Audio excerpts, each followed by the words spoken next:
AC గదుల్లో కూర్చుని కాగితాలపై రంగులెద్దే రోజులు పోయాయి. ఫీల్డ్లోకి దిగాల్సిందే, లేదంటే వేటు పడాల్సిందే. జిల్లాల కలెక్టర్లకు రాష్ట్ర ముఖ్యమంత్రి ఇచ్చిన తాజా వార్నింగ్ ఇప్పుడు అధికార యంత్రాంగంలో తీవ్ర గుబులు రేపుతోంది. మీరు యాక్టివ్గా లేరు, మీరు మారకపోతే ఇక నేనే కఠినంగా మారుతా అన్న అధినేత వ్యాఖ్యల వెనుక ఉన్న అసలు ఆంతర్యం ఏంటి? ప్రజల ప్రాణాలతో చెలగాటమాడుతున్న అధికారుల దర్పంపై ఎలాంటి అస్త్రాలు ప్రయోగించబోతున్నారు? మారని ఆఫీసర్ల తీరుపై కఠినంగా మారిన ప్రభుత్వ వ్యూహం ఏంటి? మరోసారి సీఎం చంద్రబాబు ఆగ్రహానికి కారణమైన ఆ అంశాలేంటో ఇప్పుడు చూద్దాం.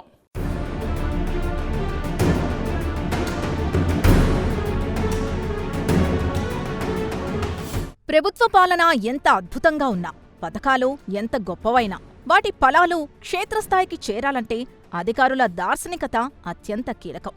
ఐఏఎస్ అధికారులకు ఉండే విస్తృత అధికారాలు వారిపై ఉండే సామాజిక బాధ్యతల బరువును ప్రతిబింబిస్తాయి. కానీ తాజా పరిస్థితుల్ని గమనిస్తే ప్రభుత్వ యంత్రాంగం క్షేత్రస్థాయి వాస్తవాల మధ్య ఎక్కడో స్పష్టమైన సమన్వయ లోపం కనపడుతోందని పరిణామాలు బలంగా సంకేతాలిస్తున్నాయి. రాష్ట్ర ముఖ్యమంత్రి చంద్రబాబు నాయుడు మరోమారు జిల్లా కలెక్టర్ల పనితీరుపై అసాధారణ స్థాయిలో అసంతృప్తి వ్యక్తం చేయడం రాజకీయ, పరిపాలనా వర్గాల్లో తీవ్ర చర్చనీయాంశంగా మారుతోంది. ఇది కేవలం ఒక సాధారణ సమీక్షా సమావేశం కాకుండా పరిపాలనా వ్యవస్థలో సమూల ప్రక్షాళనకు నాంది పలుకుతున్నట్లు విశ్లేషకులు భావిస్తున్నారు.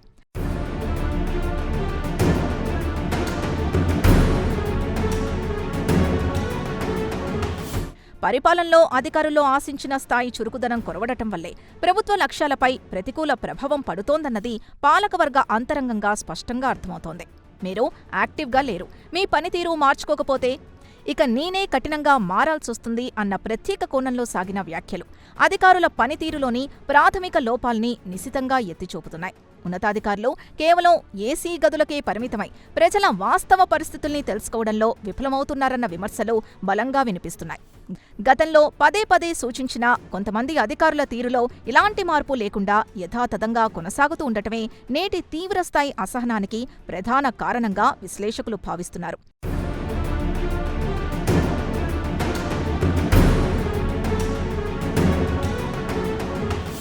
కేవలం సమీక్షలకే పరిమితం కాకుండా ప్రజల ప్రాణాలతో చెలగాటమాడే సంఘటనలపై ముఖ్యమంత్రి తీవ్రస్థాయిలో ఆగ్రహం వ్యక్తం చేయడం పరిస్థితుల తీవ్రతకు సంకేతాలిస్తోంది. శ్రీకాకుళంలో ప్రబలిన డయేరియా, రాజమహేంద్రవరంలో వెలుగు చూసిన కల్తీపాలు, వేట్లపాలెంలో జరిగిన బాణాసంచా ప్రమాదం లాంటి బాధాకరమైన ఘటనలు యంత్రాంగం వైఫల్యాన్ని స్పష్టంగా విశ్లేషిస్తున్నాయి. ప్రజల ప్రాణాల్ని లెక్క చేయకుండా స్వార్థపరులు వ్యవహరిస్తున్నా, నీరు కలుషితమవుతున్నా, పాలు కల్తీకి గురవుతున్నా సంబంధిత విభాగాలు ఏం చేస్తున్నాయన్న ప్రశ్న పాలనాపరమైన డొల్లతనాన్ని ఎత్తిచూపుతోంది. ఇలాంటి సున్నితమైన అంశాల్లో ఉదాసీనంగా వ్యవహరిస్తే కఠిన చర్యలు తప్పవన్న హెచ్చరికలు భవిష్యత్తులో పరిపాలన ఎంత పకడ్బందీగా ఉండబోతోందో ఇట్టే అర్థమవుతోంది.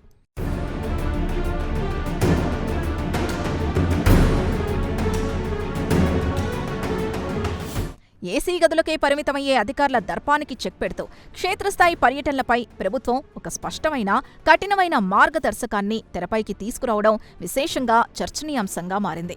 జిల్లాల కలెక్టర్లు నెలకు కనీసం 8 రోజుల పాటు విధిగా క్షేత్రస్థాయిలో పర్యటించాల్సిందేనన్న నిబంధన పాలకుల చిత్తశుద్ధికి బలమైన సంకేతాలిస్తోంది.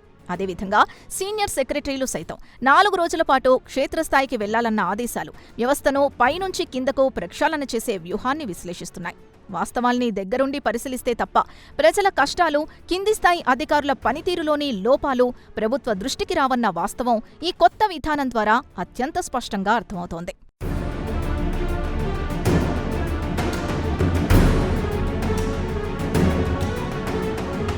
కేవలం ఆదేశాలు జారీ చేయడానికే పరిమితం కాకుండా అధికారుల పర్యటనల్ని పర్యవేక్షించేందుకు సాంకేతికతను జోడించడం మరో కీలక పరిణామంగా విశ్లేషకులు భావిస్తున్నారు. కలెక్టర్లు, సెక్రటరీల క్షేత్రస్థాయి పర్యటనల సమాచారంతో ఒక ప్రత్యేక పోర్టల్ తయారు చేసి దాన్ని ఆన్లైన్లో అందుబాటులో ఉంచే బాధ్యతను ప్రభుత్వ ప్రధాన కార్యదర్శి తీసుకోవాలని సూచించడం పారదర్శకతకు పెద్దపీట వేస్తున్నట్టు సంకేతాలిస్తోంది. మరోవైపు ఇకపై తాను కూడా రెగ్యులర్గా జిల్లాల్లో పర్యటిస్తానని, అప్పుడు క్షేత్రస్థాయిలో వాస్తవాలు స్వయంగా తెలుస్తాయని సాక్షాత్తు ముఖ్యమంత్రే ప్రకటించడం బ్యూరోక్రాట్లలో గుబులు రేపుతోంది. కాగితాలపై రంగులద్దిన నివేదికలు పంపే అధికారులకు ఇకపై చెక్ పడనుందన్నది దీని ద్వారా సులభంగా అర్థమవుతోంది.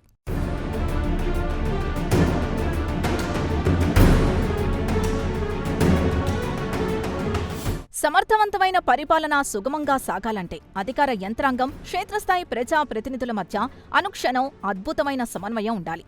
కానీ జిల్లాల స్థాయిలో చూస్తే కలెక్టర్లకు, స్థానిక ఎమ్మెల్యేలకు మధ్య కనీస సమన్వయం కూడా కొరవడుతోందన్న చేదు వాస్తవం ఇప్పుడు బహిరంగంగా తెరపైకొస్తోంది. ప్రజల నాడి ఖచ్చితంగా తెలిసిన ప్రజాప్రతినిధులు చెప్పే సమస్యల్ని కింది స్థాయి అధికారులు సైతం పెడచెవిన పెడుతున్నారన్న విమర్శలు పాలనా వ్యవస్థపై తీవ్ర దుష్ప్రభావం చూపుతున్నాయని విశ్లేషిస్తున్నారు. ప్రజలకు, ప్రభుత్వానికి మధ్య బలమైన వారధిగా నిలవాల్సిన ఉన్నతాధికారులు తమదైన ఒంటెత్తు పోకడలకు పోవడం వల్లే ఈ ప్రమాదకరమైన సమన్వయ లోపం తలెత్తుతోందని ఈ సమీక్ష సమావేశం ద్వారా స్పష్టంగా అర్థమవుతోంది.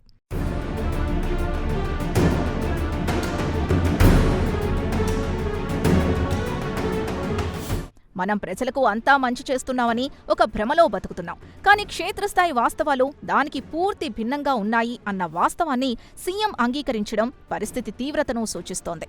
ప్రభుత్వ సేవల పట్ల ప్రజల్లో పూర్తిస్థాయి సంతృప్తి లేదన్న నగ్న సత్యాన్ని బహిర్గతం చేయడం యంత్రాంగాన్ని విస్మయపరుస్తోంది. ఉదాహరణకు, ఉపాధి హామీ లాంటి కీలక పథకాల్లో పనులు పూర్తయినా సామాన్య లబ్ధిదారులకు సకాలంలో బిల్లులు ఎందుకు అందడం లేదన్న ప్రశ్న అధికారుల పనితీరులోని లోపభూయిష్టమైన వ్యవస్థను ఎత్తిచూపుతోంది. ప్రభుత్వ పథకాల ద్వారా అందాల్సిన ప్రయోజనాలు అర్హులకు వేగంగా చేరకపోతే ఆ పథకాల ప్రాథమిక ఉద్దేశమే నీరుగారిపోతోందన్నది సుస్పష్టం. ఈ జాప్యమే ప్రజల్లో అసంతృప్తికి దారితీస్తోందని విశ్లేషిస్తున్నారు.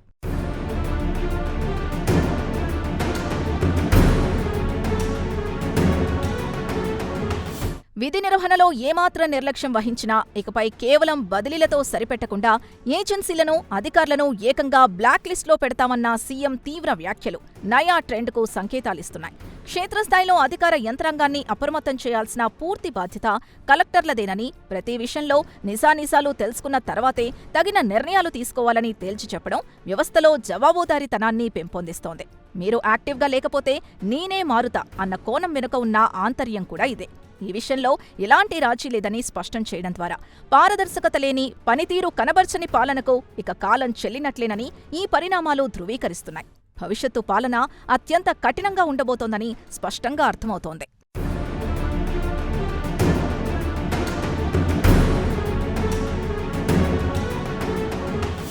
వ్యవస్థలో జవాబుదారీతనం కొరవడితే సామాన్యుడి ప్రాణాలకు ఎలాంటి ముప్పు వాటిల్లుతుందో ఈ పరిణామాలే సజీవ సాక్ష్యం.